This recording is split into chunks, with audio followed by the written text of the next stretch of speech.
This public service content is brought to you by Grace Pharmacy.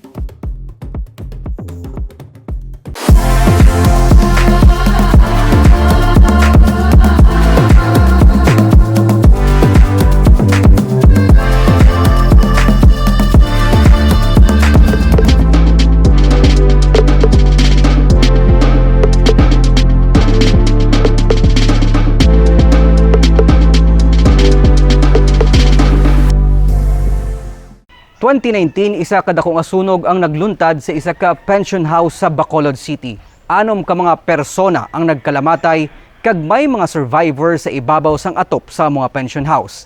Isa ka survivor kag isa ka fire volunteer ang nag-istorya sang ilang mga inagyan sa sining nga trahedya. Ini ang makahalawat-hawat nga eksena sang masunog ang Java Pension House sa Dalan Gonzaga sa Bacolod. Sa ibabaw sang building, makita ang anom ka mga persona. May mga kabataan kag may iloy nga nagabusong. May kataason ng building sang masobra sa 70 feet. Ang mainit nga aso kag kalayo gikan sa nagakasunog nga building ang nagtulod sa sining nga delikado nga sitwasyon. Wala na sila sang katuan. Halos wala na sila sang mauyatan.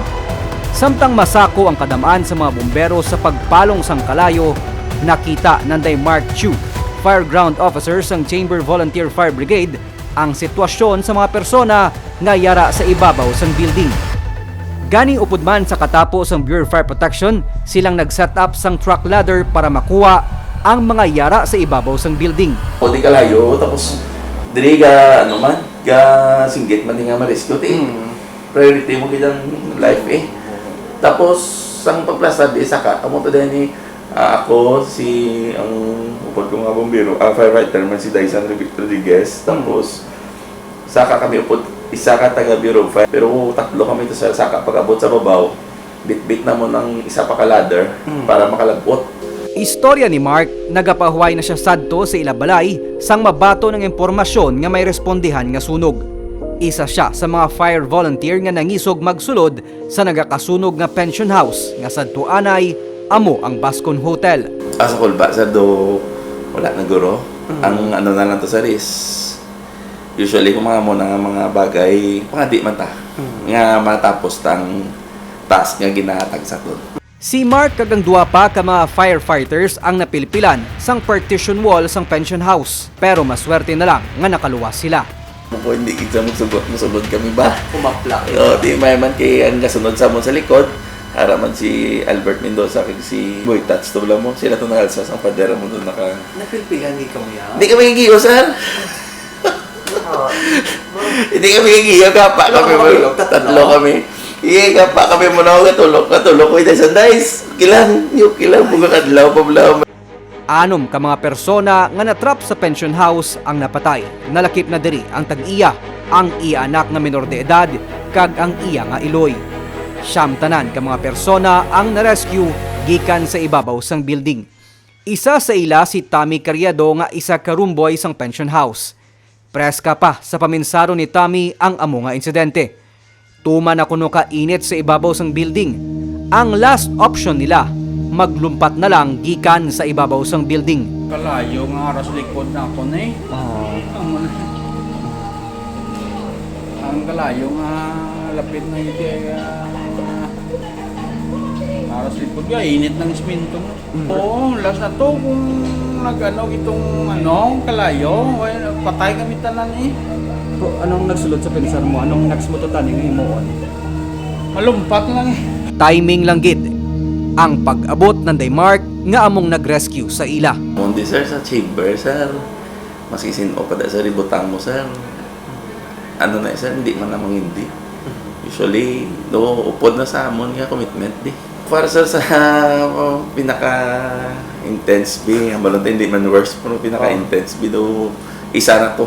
Nagapasalamat si Tommy kay nangin mapalaron siya nga nakaluwas sa trahedya. Salamat lang ko sa wala akong katulong ko sa basta ang chamber lang itong nakaano sa amon. Salamat lang ko sila Subong nagatrabaho siya bilang roomboy sa gihapon sa isa naman ka pension house. Ang natabo ang nakapamuklat sa iya nga mayara sang sabat sa iya pagpangamuyo. Ang kasalig ng Ginoo. Ang Ginoo man ginuro. Si Jesser Espina rumboy man sa nasunog nga pension house kag isa man sa na-rescue Nanday Mark. Siyang tag-iya sa motorsiklo nga nagapark sa kilid sang pension house nga nasunog kay gintinguhaan nga ikarnap sa mga kawatan. Sa investigasyon sang BFP upod man sa katapos ng Bacolod City Police Office, ang nasunog nga motorsiklo ang natumba kabangdanan nga nalabot sang kalayo ang pension house. Bangod sang kooperasyon sang pumuluyo, nadakpan sa mga otoridad ang 3 sa mga responsable sa sunog. Dako ang pagpasalamat ni Jesser nga nakaluwas man siya sa mga trahedya. Pasalamat ko nga sa Ginoo nga gintagahan sa kabuhi liwat nagpasurvive ako sa natabo kag sa paghatag hustisya sa amon nga boss. May duha na katuig ang nagligad, tubtob karon makit-an pa sa mga pader kag palibot sang Anay Hotel ang inagyan nga trahedya. Nagapabilin ini nga nakakordon kag wala na may nagaokupar. May 16 na katuig nga volunteer sa brigade si Mark kag isa ini sa hindi niya malipatan nga eksperyensya. Ang pagresponde sa sunog normal na lang para sa iya kag hindi na kinahanglan pa pagtagaan sang recognition. Ano sir yung mga mga recognition for efforts isang group? Ano man yung doon na batsagan mo, nakakita mo? Though, sa ako niya sir, as kagina, sir, gambal mo kung wala man niya, hindi man niya wala man kami after sa amo na pasalamatan gid sir. Nagapasalamat gid kami at least nakapinsar sila nga makahatag man sang appreciation Sa kada trahedya, may mga nagakadulaan sang kabuhi, nagakadulaan sang propiedad, may mga survivors, kag may mga dagatuhaw nga baganihan. Hindi mo kinahanglan mangin gamhanan o kon may ikasarang agod makabulig sa imo isig katawo. Bisan ako o kon ikaw, pwede mangin baganihan.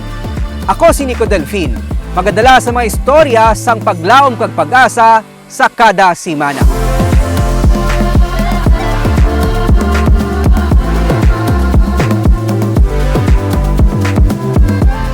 This public service content was brought to you by Grace Pharmacy.